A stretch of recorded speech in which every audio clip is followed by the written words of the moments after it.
சீனா நாட்டுல எப்படி சொல்லி தராங்கன்னு சொல்லவா?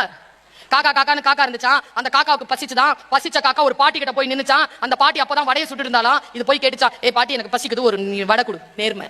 பாட்டி சொல்லிச்சா, இரு காக்கா, ஈர சுள்ளிகளை வச்சுட்டு இன்னும் வடை சுட முடியல, வடை சுட்டுட்டு தர. ஹை, தன்னை ஹெல்ப் பண்றேன்னு சொன்ன அந்த பாட்டிக்கு தான் ஹெல்ப் பண்ணலாமேன்னு சொல்லிட்டு காய்ந்த சுள்ளிகளை கொண்டு வந்து போட்டுச்சான் காக்கா. உழைப்பு. வடை சுட்ட ஜோர்ல காக்காயை மறந்துட்டா பாட்டி. ஏய் கிழவி, முதல்ல நான் கேட்டது பிச்சை, இப்போ நான் உழைப்புக்கு கூலி கொடு அப்படின்னு கேட்டுச்சான். கூலியை வாங்கிட்டு பறந்துச்சான் காக்கா. இங்கே ஒரு நரி வந்துச்சான்.